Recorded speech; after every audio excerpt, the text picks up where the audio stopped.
Bismillahirrahmanirrahim. Allah Subhanahu wa taala berfirman, "Wa ma umiru illa liya'budullaha mukhlishina lahuddin." Tidaklah mereka diperintahkan kecuali untuk beribadah kepada Allah dalam keadaan ikhlas dan hanya semata-mata untuk agama Allah. Di dalam sebuah hadis yang sangat terkenal, Rasulullah SAW bersabda, "Innamal a'malu binniyat wa innama likulli imri'in ma nawa." Sesungguhnya semua amal itu, semua perbuatan, semua ibadah tergantung kepada niat. Dan sesungguhnya seseorang diberikan balasan sesuai dengan apa yang dia niatkan. Dalam hadis yang lain Nabi juga bersabda, sesungguhnya Allah tidak melihat kepada rupa kalian, Allah tidak melihat kepada perbuatan kalian, Allah tidak melihat kepada harta kalian, tetapi Allah melihat ke dalam hati kalian. Ayat-ayat dan hadis-hadis yang barusan kita dengarkan ini semuanya menjelaskan kepada kita tentang pentingnya ikhlas dalam beramal. Karena ikhlas itu bisa dikatakan sebagai nyawanya amal soleh. Amal soleh yang tidak dibarengi dengan keikhlasan seperti jasad tanpa nyawa, maka dia disebut sebagai mayit, orang yang mati. Dan orang yang mati, mayit ini tidak bermanfaat, tidak bisa memberikan manfaat, tidak juga memberikan mudarat, tidak bernilai. Bangkai tidak bernilai. Sesuatu bernilai ketika ada ruhnya, ada nyawanya.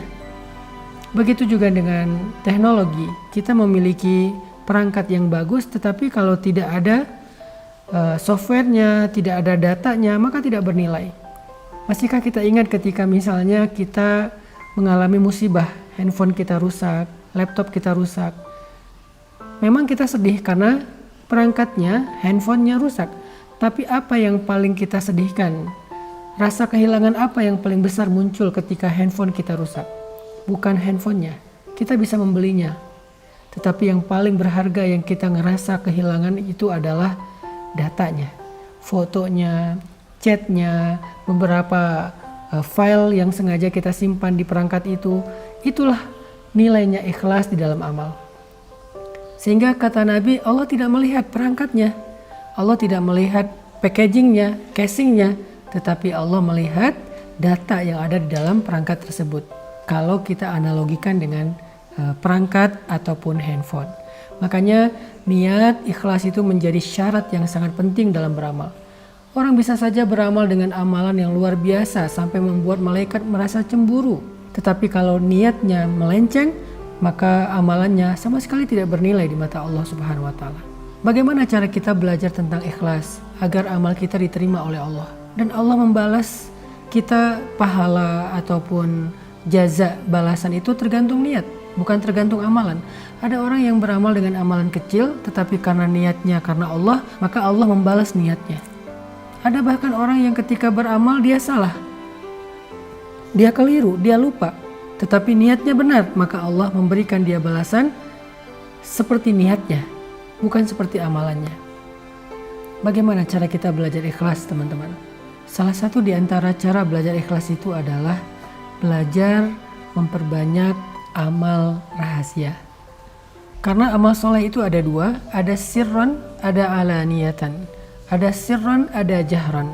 Amal itu ada yang rahasia, ada yang tampak. Kita mungkin selama ini banyak sekali menampakkan amal-amal kita kepada makhluk, kepada manusia.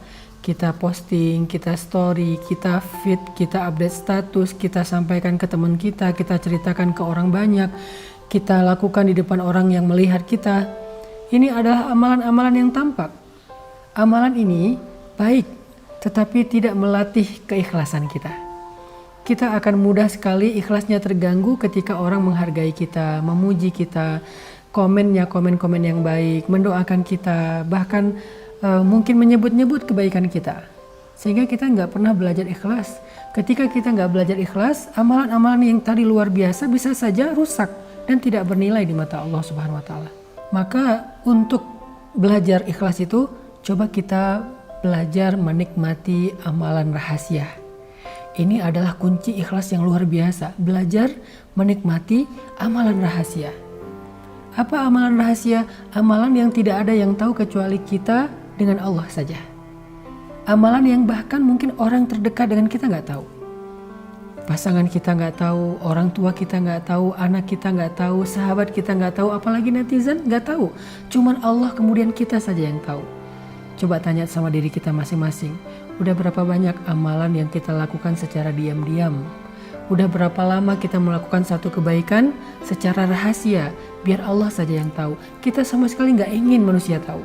Bahkan kita merasa sedih ketika ada orang yang tahu. Kita merasa sedih ketika ada orang yang mendapati atau melihat kita melakukan itu. Apalagi sampai dia menceritakan kepada yang lain. Kita akan bermohon kepada dia. Kita akan begging sama dia, please jangan ceritakan ini kepada siapa-siapa. Kenapa? Karena kita nggak ingin ada siapapun yang tahu. Disitulah kita belajar ikhlas. Tanyakan kepada diri kita, berapa banyak amalan yang kita lakukan secara diam-diam? Berapa banyak? Berapa lama? Disitulah kita belajar ikhlas. Kalau kita udah biasa menikmati amalan yang hanya kita tujukan di hadapan Allah, amalan zikir, sholat, tilawah, sedekah, kita lakukan secara dawam dalam waktu yang lama dan kita tetap menjaga kerahasiaannya daripada manusia, insya Allah kita termasuk orang yang mukhlisin lahuddin. Orang yang seperti ini gak mudah digoda oleh syaitan. Makanya syaitan mengatakan illa ibadakal mukhlasin, kecuali hambamu yang ikhlas. Itu sulit sekali itu digoda oleh syaitan. Dia susah digoda untuk ria, sombong, besar kepala, bangga diri, sum'ah. Gak bisa. Kenapa? Karena amalannya rahasia antara dia dengan Allah saja. Ada beberapa kalimat dari ulama yang luar biasa tentang bab ikhlas yang saya pernah mencatat. Di antaranya kata Imam Ibnul Qayyim Al-Jauziyah, ulama ul-wa'z, ulama yang sering memberi nasihat-nasihat yang luar biasa. Kata Imam Ibnul Qayyim Al-Jauziyah, orang yang beramal tetapi tidak ikhlas itu ibarat seorang musafir yang mengisi bawaannya dengan pasir dan batu, dan bawaan itu tidak bermanfaat bagi dia, hanya memberatkan punggungnya. Itulah orang yang beramal tetapi tidak ikhlas. Rugi ya, kita beramal capek-capek tetapi tidak bernilai di mata Allah Subhanahu wa taala. Ada juga cerita tentang zamannya Khalifah Harun ar-Rasyid, seorang khalifah Islam, raja Islam di masa Abbasiyah. Disebutkan bahwa di antara prajurit-prajurit Harun ar-Rasyid, para mujahid, para tentara, para pembela negara, di antara prajurit-prajurit Harun ar-Rasyid itu ada prajurit yang kalau di kita disebut Kopassus, pasukan khusus yang berjumlah 20.000 orang. Kenapa mereka disebut Kopassus, pasukan khusus? Bukan hanya karena mereka ahli, bukan karena skill mereka, tetapi yang luar biasanya Kopassus di zaman Harun ar-Rasyid ini disebut pasukan khusus. Pertama, mereka tidak tercatat di dalam catatan para prajurit secara resmi. Tidak dicatat. Kenapa tidak dicatat?